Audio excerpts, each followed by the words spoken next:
I work better when I'm certain. And for me, what certainty means is having money. Yeah. It's been that way for me for most of my life. So analyze some of the people in your life, because there might be people in your life that are complementing your weaknesses. Not caring about money is a weakness for me. 100%. As an entrepreneur, it's a huge weakness.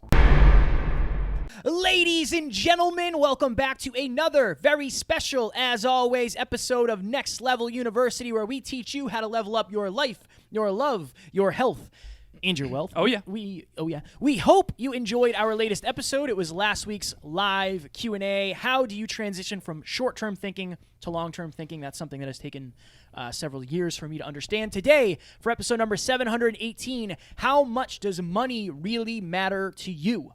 So Alan and I created something that we call it was originally the MIM-L score. Now it is the MIM-EL score. Yeah. So this is kind of how we rate the things that we do on a daily basis. And you'll hear Dave Meltzer talk about this a lot with your values. You have to understand like what your values are. This is our way of figuring out partially what our values are. So the MIM-L score is this. M, mastery.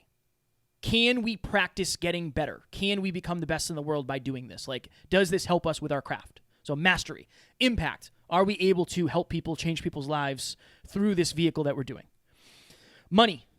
And that's why we're talking about how much does money really matter to you? Money matters way more to me than it does to Alan. It just is that way. So if we are getting paid for a speech versus not getting paid, the money score will be higher if we're getting paid.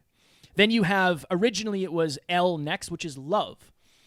If you're in business, you might not think about like, well, to grow my business, I need to master what I'm doing. I need to impact more people, and I need to make money. But you also have a relationship, you have a family, you might have kids, you have friends. So that's where that love comes in. And then E, which is going to be in front of L, and when we actually do this, is experience. If you're an early entrepreneur, if you're an entrepreneur, if you're somebody who values fun, unique experiences, it's going to be completely different for you because you might not want to do a speech a week for $10,000 a week because you're not getting like a fun, unique experience. You might want to go for a walk on the beach or a walk in the woods. So the goal in this episode is to help you understand particularly how much do you care about money, because I know there's two frames of people. And I'm sure you've worked with both. I have clients who all the time, their heart hurts their wallet. Oh, all the time. Because they just want to help constantly, sometimes at their own detriment. And then there's We've been there. For sure, definitely. There's the other type who only does things for money. Yeah, and also a Jeffing. They might allow their wallet to hurt their impact. So we want to help you figure out who you are today. That was a really long monologue. Thank you for tuning in. It was really strong, though. I appreciate it. So the goal on this episode is to understand the syntax of these letters. And syntax, for those of you who don't know, is basically just the order. So for me, I'm mastery first by far. And the mastery question is, can I consistently and sustainably produce the outcomes that I want to in this arena? If the answer is yes, then I have mastered it. I'm a master of that. If the answer is no, then I have not yet mastered it. So mastery is by far my number one. This is the prep, rep, reflect, perfect, which is prepare for the thing you're going to do, rep, do the thing you're going to do, reflect on it, review it, and then perfect for next time so you get better and better and better. The 700 episodes plus that we have is we prepared for them, we did them, we reflected on them, and then we perfected for the next time. So hopefully we've gotten better. Mastery, impact. That's my order. Mastery's first by far. I care more about being good at what I do than anything else. Number two is impact, and that's a heavy number two. The next, and honestly it's pretty far, next is no. So the next is actually love for me. So my relationship with Emilia is more important to me basically than money and than experiences. So mine is M, mastery, I, impact, L, love, and then a far fourth, that's what I meant to say for the third one, a far fourth is money, and an even farther fifth is experiences, for me personally. Now, the key here is to understand yourself at a deeper level. We all have what's referred to as a decision-making paradigm. So I'll give you a tangible example of this. If your mission is to become the best marathoner you can, then weight training probably isn't a good idea.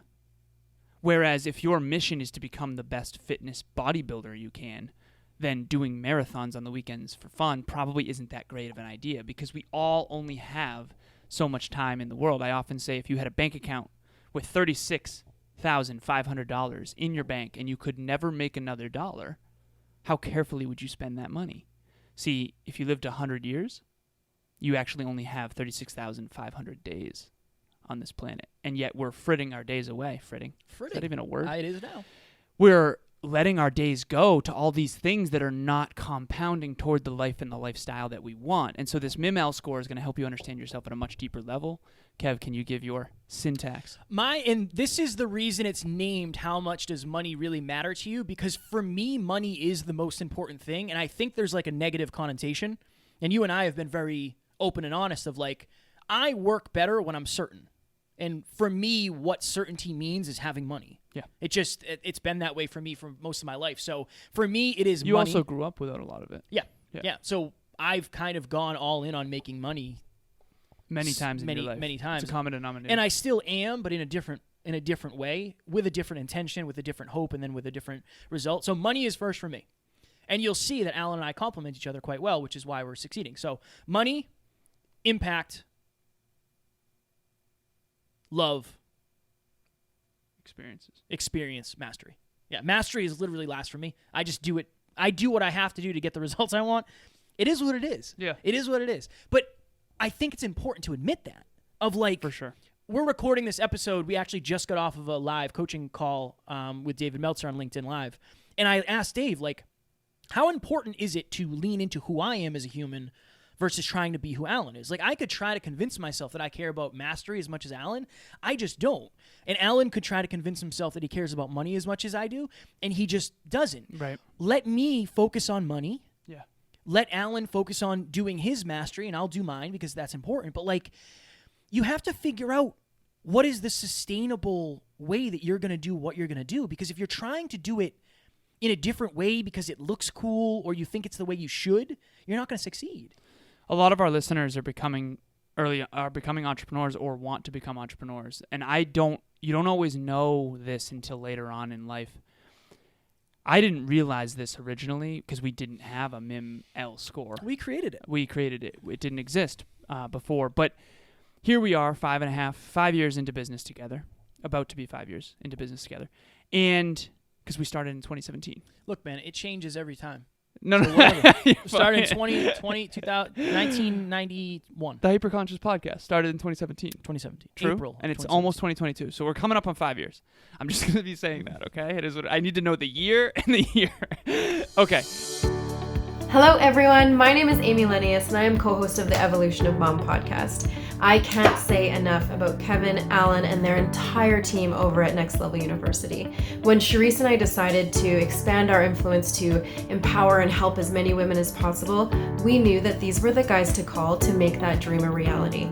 Not only did they help us with every aspect of our podcast, they have both become mentors in every aspect of my life. If you are looking to level up your life in any way, shape, or form, you are absolutely in the right space. I look forward to seeing this beautiful community of growth-minded people that you guys have created expand, and I can't wait to see all the incredible value I know you're going to bring us in the future. Thank you guys so much. So 5 years into business with Kevin, I now understand why we've started to really succeed. Kevin's leaned into his focus. What you focus on gets better. What you focus on expands. What you focus on improves. Every business needs to master their craft. If you're not good at what you do, you can't have an impact. And if you don't have an impact, you can't be profitable. So Kevin, having money as his main love language, so to speak, is a really good thing to partner with me because I don't really care that much about it. I only care about it to the extent that it helps us master and impact more people. So it's really important that he does focus on money more. We have him focusing on the revenue of our business more. I'm more focused on mastery. So what happens when someone who has an insatiable thirst for mastery is combined with someone who has an insatiable thirst for money in a positive way, and they both want to have a huge impact? I mean, that's huge. And they have core values of love and family. It's kind of a perfect union, for lack of better phrasing. I think it is. It really is. And I think that A lot of people in the past have asked us questions of like, how do I find my Kevin or how do I find my Alan? Usually they say, how do I find my Kevin? Which is interesting. It is so great. nobody That's wants the to way it find should their Alan. Yeah. The answer is that it was intuitive. We can't really tell you that. But here's a framework that you could use. If you're like me and you're mastery, impact, money, or mastery, impact, love, money, then experience. And I got to be transparent as well. Experiences like going to the beach and all that stuff, like I enjoy it when I'm there, but it's not something I pursue. It's not a big thing for me. And I also want to be transparent here too. If you are an entrepreneur or an aspiring entrepreneur and the experience one is the 10 out of 10 for you, you're going to struggle. I mean that seriously. Unless you have a travel company. Who is Sarah Dodd? She travels for her business. One nomadic dreamer on Instagram. We interviewed her, oh my God, probably 300 to 500 episodes ago. If you're out there and you struggle to work hard consistently, like behind your desk, like in solitude, you most likely are experience driven, and that's dangerous for an entrepreneur. So maybe you shouldn't be an entrepreneur, if I'm completely honest with you. But figure out what your syntax is, and then analyze some of the people in your life, because there might be people in your life that are complementing your weaknesses. Not caring about money is a weakness for me, 100%. As an entrepreneur, it's a huge weakness. And I know that, but luckily I have someone who focuses on it every single day. And it's now that we know that and we're doubling down on that, it's awesome. Whereas mastery is a huge strength. So you just got to understand yourself at a deeper level. And vice versa. And I do focus on mastery not nearly as much as you, but I've learned so much of that from you. But me not focusing on mastery and only focusing on money would end up in just a failure. It would just end up in a crash and a burn. Yeah, your long-term money that you could make wouldn't be nearly as high. Yeah. So we literally, and again, I'm not expecting you guys to do this because you might not be in the same position we are with clients and whatever, but we literally have a chart, a spreadsheet that goes through and says that, like, okay, this client takes me, 4 hours a month. Okay, we weigh that with how much we're mastering the craft by working with them, by how much impact we think we can have through them. And that shoots out a money score for us, but based on how much money we make per hour. Yeah. And that's how we go through and rate the time that we're putting into our clients. Nothing against our clients. It's nothing intrinsically about their value. It's just how well does this align with me mastering, impacting, and making money within the amount of time that I'm spending. And it's been a very, very interesting thing, because you'll see that the ones I like working with are the ones who pay us the most money. Right. Naturally, and the ones Alan likes working with are the people who help him master at a high level. That's right there is the explanation of why our business is growing, because we're actually focused on both ends, which is super important. Shameless plug here. So group coaching, the price point is really, really low. Yes. And so we're actually opening up group coaching. So seriously, like it's $97 a month, which for what the value you're going to get is obnoxiously low. And I mean that with love, but it's true, especially considering the marketplace. But one of the reasons that's so low of a price point is because Kevin, I remember him being like, dude, this is a lot of work for like very little profitability. And I'm like, yeah, but we're mastering our craft because we're coaching 10 people simultaneously. So I just want to bring people behind the scenes a little bit of like why group coaching is so important to me is it's awesome to be able to pitch and catch with 10 people simultaneously. You got to get in group coaching. Go to nextleveluniverse.com, click the group coaching tab. But the price point is super low for a reason, and Kevin has... Because Alan wanted it to. Yeah, exactly. That's because of me. So please do that. But the other thing I want to mention really quickly, so if, let's say hypothetically, Emilia and Taryn were to get together and say, we're gonna host...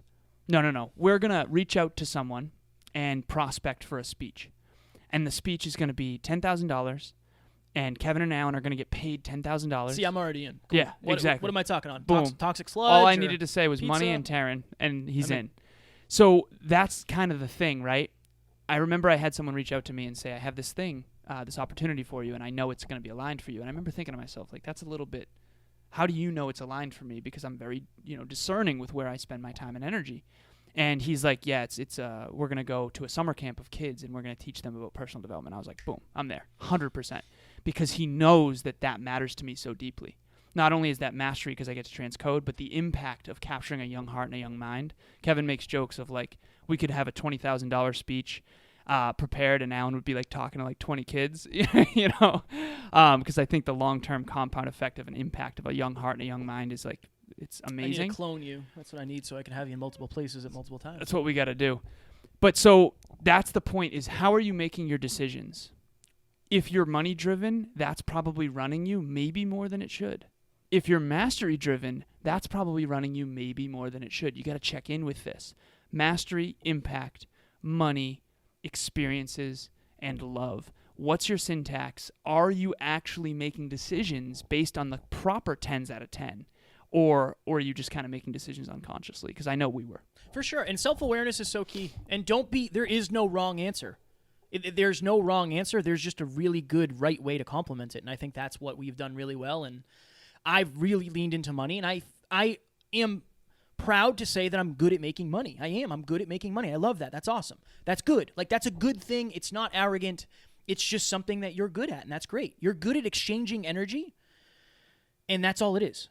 Exchanging energy and value. And you can be generous. Yeah, of course. And that's one of the reasons I do aspire to have such a high net worth, so I can help out individuals who don't. It's a very good thing. I appreciate that very Yeah, much. All right, we got to absolutely. go because my goodness, I got to get on a podcast episode here in 5 minutes. Ladies and gentlemen, we hope you enjoyed this. The episode that you will hear tomorrow is why aren't you consistent? Like, why aren't you actually consistent? What's stopping you from being consistent? Most human beings just aren't super consistent. I understand why. You should say consistent more. Consistent, persistent pursuit of potential. We love you. We appreciate you. And as always, we do not have fans. We have family. We will talk to you all tomorrow. Talk to you soon. Bye.